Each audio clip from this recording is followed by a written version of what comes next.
Hello aspirants, I welcome you all to daily newspaper analysis of Shankar IAS Academy. Today's date is 21st of December 2024. Displayed here are the list of articles that we are going to discuss today. In this first article, we'll be discussing in detail about FSSAI from the prelims perspective. Then in the second article, we'll be discussing about European Union.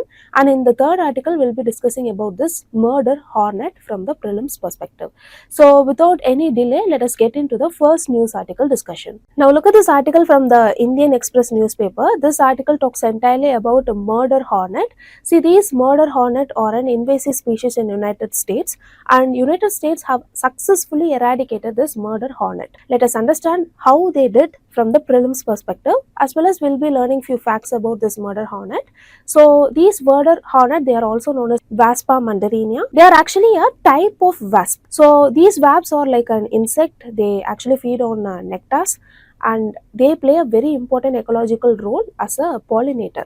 But these giant hornet, they are invasive species because they are native to Asia like Japan, China and South Asia, and they are impacting the ecology in a bad way. We'll be seeing that in a slide later. But before that, we'll be discussing about this physical characteristics of this particular species. So it grows up to a size of 2 inches, that is 5 centimeter, and they appear in the orange yellowish head and black banded abdomen, and they have a wingspan up to 3 inches or 7.6 centimeter. Know that these North Giant Hornet are the world's largest hornet. Now, talking about how they impact the ecology in a negative way, we can tell that they undergo a slaughter phase where they target the beehives. So these hornets, they just target a beehive, and they will be feeding on all the larvae and pupa. For example, one particular wasp, they are very gained, and that one particular wasp, they can entirely demolish or destruct a beehive in under 90 minutes. This is how dangerous these kinds of hornets are. Now, talking about the sting, they inject a large amount of venom, and they are highly painful, and they can have multiple sting possible, and they can even cause tissue damage, and even cause any kind of severe allergic reaction and even death. And when we talk about the ecological threat, as I said earlier, since they just target on beehives, they are actually a threat to the pollinators, that is the competitor pollinators which exist within the ecosystem, and they also disrupt the local ecosystem because actually these pollinators, they disseminate the seeds. So what happens when these hornets actually focus on these pollinators? It will affect the local ecosystem, right? That is what given here. Now moving on, let us quickly go through the threats faced by the hornet. The first important threat faced by the hornet is this habitat loss that happened due to deforestation and urbanization. And we have expanded our agriculture, which led us to use a lot of pesticide. This has led to the indirect impact on their population decline. And talking about the eradication effort in United States, now we are talking about this because it can be helpful for us also if it is efficient and cost effective. So what they did is US has actually placed radio tracks on these wasps or the hornets. So here you can see the radio tag. This is actually called RFID, or the radio frequency identification. See, this RFID has 3 important components. So basically what they do is they transmit the radio signals which will be received by any person who is trying to locate a particular thing. So this can be used in insects, this can be used in automobiles, this can be used in any kind of device in which we wanted to identify or locate a particular thing. Even this RFID, it is used in our FASTag, which is placed in every toll for automatic detection of toll money. Now, these radio tracks have been placed on these wasps, and these wasps will be going back to their beehive. So the beehives will be actually located, it will be sealed, their nest will be actually sealed, and it will be vacuumed. So by vacuuming, they will be just destroying the wasps. and this has been done with a lot of collaboration. For example, the state or the federal agencies and the international experts and even the public reporting, they have also been participated in this particular initiative, and this has actually led to the declared eradication by 2024. So that is why this particular thing has made news. Now, having seen this, now let us quickly go through what are invasive species. See, invasive species are also the non-native organism that can cause harm to the new environment. So they have certain characteristics. There is no actually strict definition for the particular invasive species. For example, the first characteristic includes non-native origin. They will be introduced by any human, or they will be reaching there due to any kind of climatic change. Secondly, they will be established there successfully due to their reproduction rate, as well as they will be having a viable population. But the issue is that they will be causing a negative impact on the ecology instead of a positive impact, and that is when we will be calling that particular species as an invasive species. Now, talking about this impacts of invasive species, so the first thing is there will be a lot of competition for resources among the species, and there will be predation on even the native species itself, and the habitat will be altered entirely for the favor of this invasive species, and there will be disease transmission and hybridization as well. Now, talking about their impact on human health, they will be having allergic reactions, they will be transmitting diseases, and even they can cause physical injuries. Now, when we talk about the economic impact, they will damage agriculture and the forestry, and they will increase the infrastructure cost when we adapt to this invasive species in the particular locality. So these are all important facts that you have to remember when it comes to impact of invasive species. And when we talk about this northern giant hornet as an invasive species, it is not listed in IUCN's 100 of the world's worst invasive alien species, but it is recognized as an invasive species in Northern America due to the threat to pollinators. So with these basic understanding, now let us try to solve this particular question.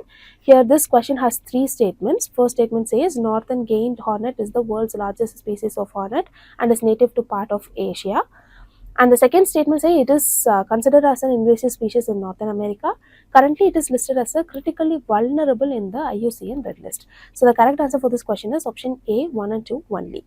Now with these learned points, now let us move on to the next news article discussion. Now look at this news article from the Hindu newspaper. This article talks about European Union. Currently, India has raised all the trade related barrier issues with the European Union. From Prelims perspective, knowing about European Union is very important. That is why we have chosen this article. So let's start with the basics of European Union. So it is actually an international organization, and we can tell it is the world's largest trading bloc. So it comprises of 27 European countries. Here you can see the member countries, and it was created by the Maastricht Treaty. It came into force in November 1, 1993. So we can tell European Union as a supranational entity because all the member countries, they have their own form of government. However, they have come to an alliance through this European Union to work on the areas where they lack focus. So this is why we call European Union as a supranational entity. And another fact that you have to remember is that this United Kingdom, they recently exited through Brexit from the European Union. So United Kingdom is actually a former member of European Union. So you can see that in this map. Now, talking about how they function as the largest trading bloc, they have a single currency, that is the euro, and they have a unified foreign and security policy. For example, you can take only one single visa to visit all the 27 countries that are part of this European Union, which is called the Schengen visa. And there is a common citizenship rights among all the member countries, and by advancing cooperation in areas of immigration, asylum, and even the judicial affairs, European Union actually functions as the largest trading bloc. And moving on, let us see the governing bodies one by one. The first governing body is this European Parliament. It has nearly 700 plus members from all the 27 countries. This acts as a platform for representation of all the member countries. And there is European Commission, which is the executive body of the European Union. There is European Council, which takes all the decisions, and there is a Court of Justice of the European Union, which is the court to take up all the issues that arises when it comes to European Union. And finally, there is European Central Bank, or the ECB. This European Central Bank, they take care of all the monetary policy when it comes to euro, and they fix target for the inflation and maintaining the economy without any kind of recession, because it is a supranational body. So these are all very important facts that you have to remember when it comes to European Union. So with these learned points, now let us move on to the next news article discussion. Now look at this article from the Hindu newspaper. This article talks entirely about FSSAI. FSSAI is nothing but the Food Safety and Standards Authority of India. It has actually issued a notice to all the licensed food manufacturers and importers to submit a quarterly data. So this announcement has been made in order to ensure that the rejected and expired food items are not being rebranded and sold for the public. So this is what the entire news article is about. From the prelims perspective, knowing about FSSAI is very, very important. So let us revise about FSSAI. Firstly, remember, it is an autonomous and a statutory body, meaning it has a legal framework, that is, it has been established under the Food Safety and Standards Act 2006. It came into effect in August 5, 2011. So it works under the Ministry of Health and Family Welfare. Now remember this might be a question in the preliminary examination. The very purpose of this FSSAI is to regulate food safety in India.